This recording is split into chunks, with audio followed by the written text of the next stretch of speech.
जो आज मेरा टॉपिक है वो है हमारा सेल्स ऑफ गुड्स एक्ट 1930, जो कि हमारा असिस्टेंट अकाउंटेंट के सिलेबस में है। तो उसी से रिलेटेड कुछ मल्टीपल चॉइस क्वेश्चंस हैं, तो वो आज मैं आपसे डिस्कस करने वाली हूँ। तो लेट्स स्टार्ट। तो first question is a contract for the sale of goods where property would pass to the buyer on payment of total price would B.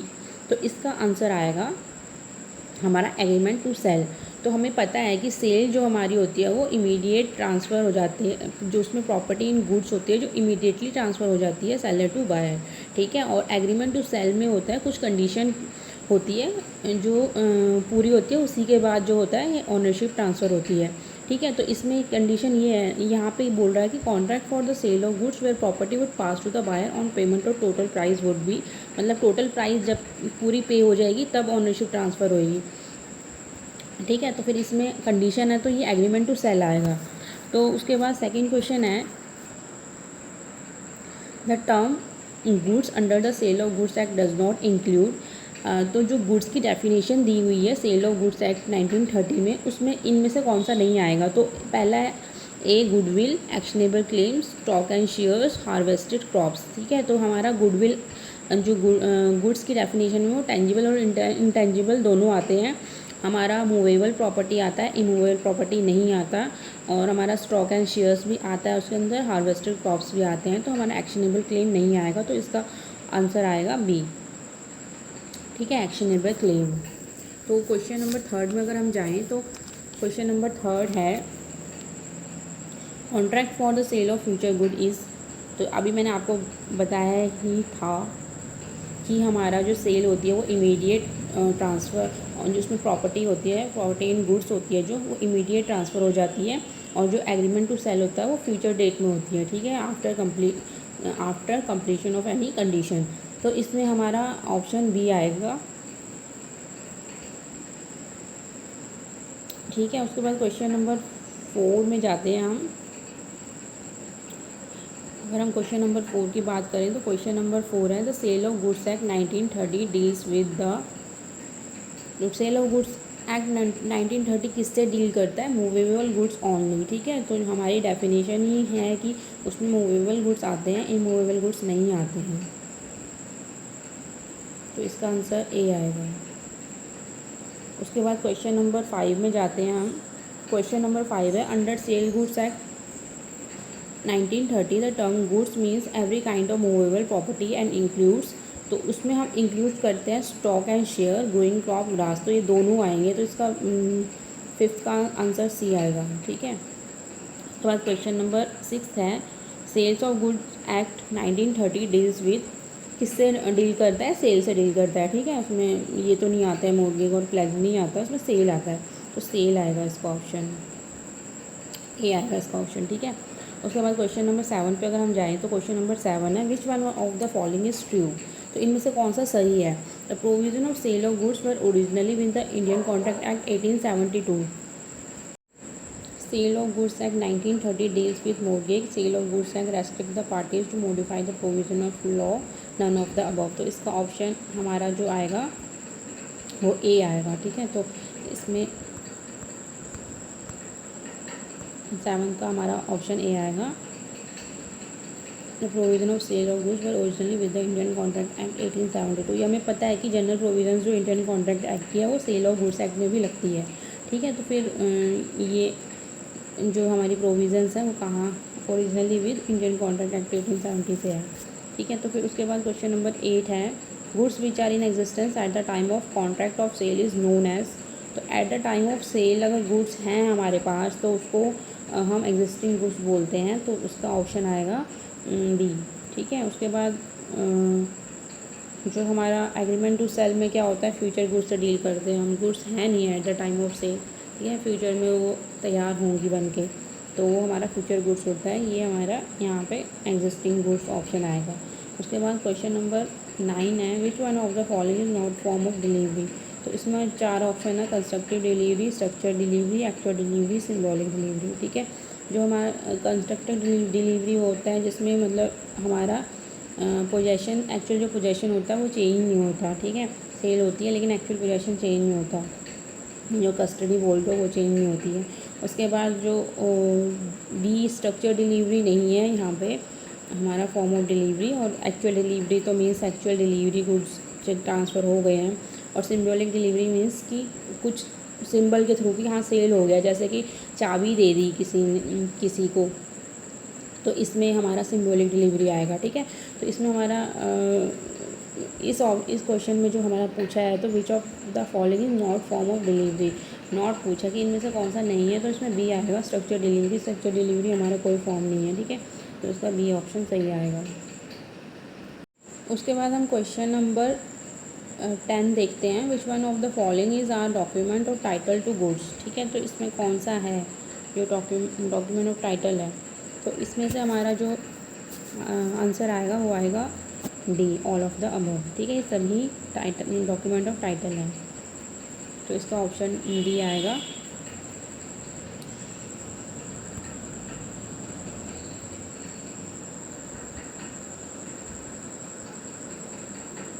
Question number 10, तो इसका ऑप्शन डी आएगा हमारा, all of the above. उसके बाद question number 11 है। Which one of the following is not true. Document showing title is different from document title. ठीक है, दोनों अलग होते हैं। Document bill of lading is a document of title to goods. Bill of lading is a document of title to goods. Okay, ठीक है। उसके बाद फिर ऑप्शन सी है। Specific goods can be identified and agreed upon at the time of contract of cell, तो ये भी ठीक है। क्वेश्चन ऑप्शन डी है नन ऑफ द अबव, तो इसमें ये सभी ठीक है, तो इसमें डी आएगा। ठीक है,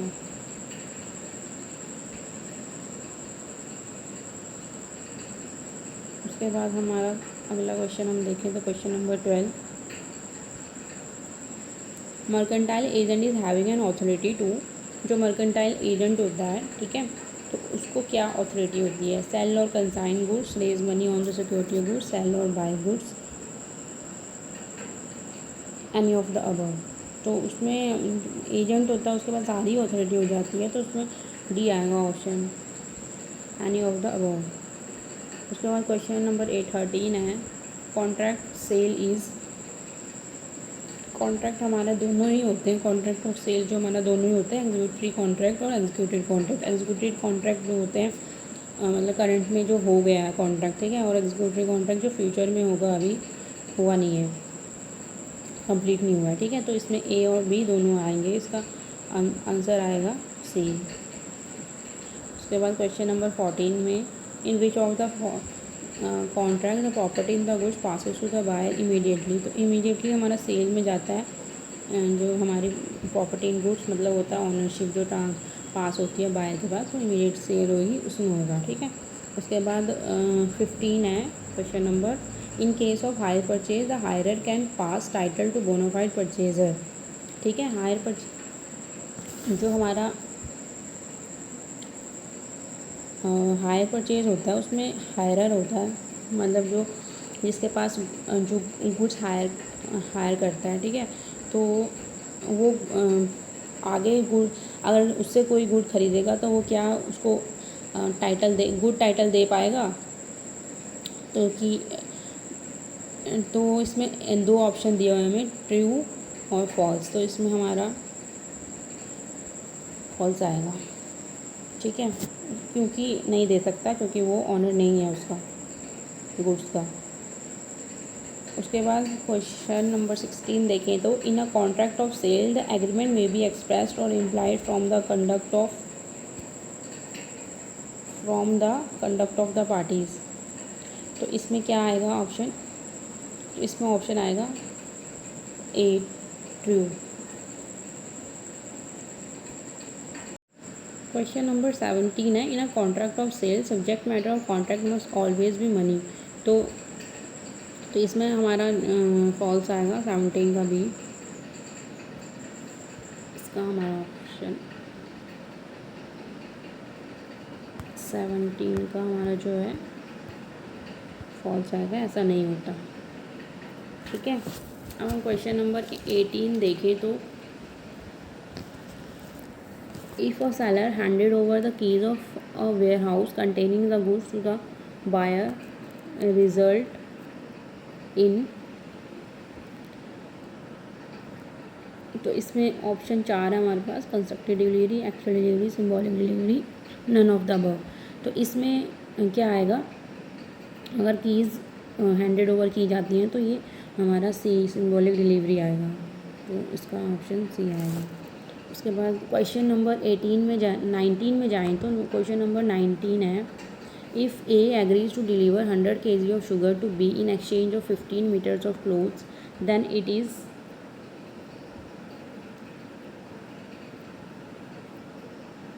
तो ये हमारा बार्टर आएगा, डी ऑप्शन, ठीक है। उसके बाद 20 देखें तो हम 20 है हमारा, in a hire purchase agreement the hirer has an option to buy the goods, must buy the goods, must return the goods, is not given the possession of goods. तो इसका ऑप्शन ए आएगा, has an option to buy the goods, ठीक है।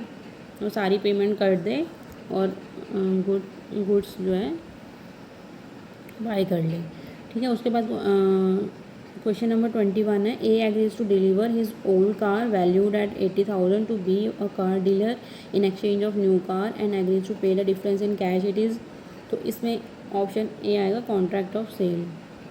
उसके बाद question number 22 में देखें तो legally a contract of sale includes, तो हमारा जो ये है सेल, जो कॉन्ट्रैक्ट ऑफ सेल में दोनों आते हैं, ऑप्शन ए सेल और बी एग्रीमेंट टू सेल, तो इसका डी सही आएगा, बोथ ए एंड बी, तो 22 का हमारा डी आएगा। उसके बाद 23 देखें तो the sale of goods act 1930 came into force on, तो ये हमारा जो आया था वो 1 जुलाई 1930 में आया था, ठीक है, तो बी आएगा इसका option. The person who buys और agrees to bye goods is known as, तो उसको क्या बोलते हैं, तो इसमें बी आएगा, buyer. 25 voluntary transfer of possession by one person to another is popularly known as, तो इसमें हम अगर वॉलेंट्री ट्रांसफ़र ऑफ पोजेशन किया जाए एक पर्सन से दूसरे पर्सन में, तो इसको हम डिलीवरी बोलते हैं। हमारा जो 26 है, if X commission Y an artist to paint a portrait of A for $200 and Y uses his own canvas and paint, then it is contract of work and material, इसका ऑप्शन बी आएगा।